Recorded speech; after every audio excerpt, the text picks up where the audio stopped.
After John, Anthony Mackie, and quiet, Stephanie Beatriz, have moved on to their own lives on the inside and outside of the wall, respectively, the second season of Twisted Metal begins 7 months after the first.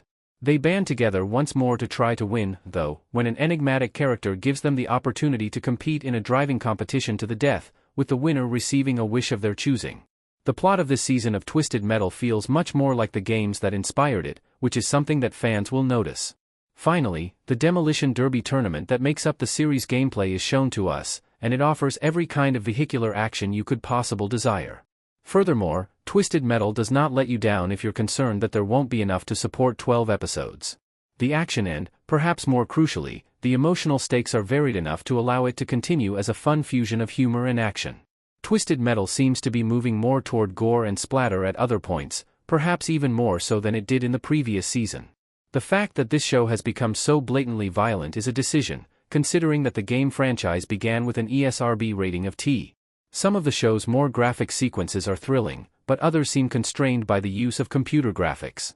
Nevertheless, the show's aim of a humorous camp aesthetic is aided by the occasionally ridiculous appearance of some of the effects.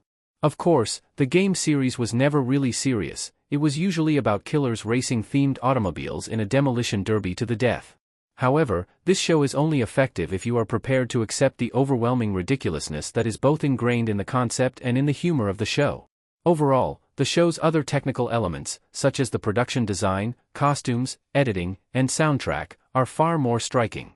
Twisted Metal does a fantastic job of crafting its post-apocalyptic universe in a way that honors the science fiction genre that inspired it, properly references the original work, and stands on its own 2 feet. Mackie's performance in the lead part is a standout, much like in the first season. He manages the action thrown at him with ease and is charming and entertaining. It's also important to note that Beatriz gets much better this season, mostly because the show emphasizes her relationship with Mackie's John Doe. They have amazing chemistry. Mike Mitchell and his endearing sidekick, Stu, as well as Joe C. Noah and Will Arnett continue to do a fantastic job with Sweet Tooth. Neve Campbell, a recasting decision stated more eloquently than most changeovers tend to, and Thomas Hayden Church, for obvious reasons, are the main characters from Season 1 who do not return. There have been a few notable new cast members in Season 2.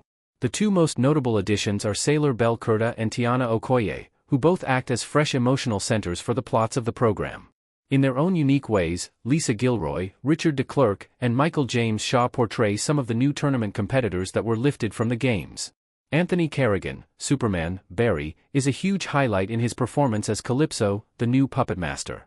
He adds wit and charm to the part, but also a subtly sinister edge. Is Twisted Metal's second season worth seeing?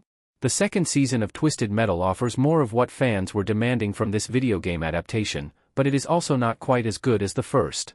Therefore, even though Season 2 is a little less exciting, there is still plenty to appreciate if all you want is car action and silly R-rated humor.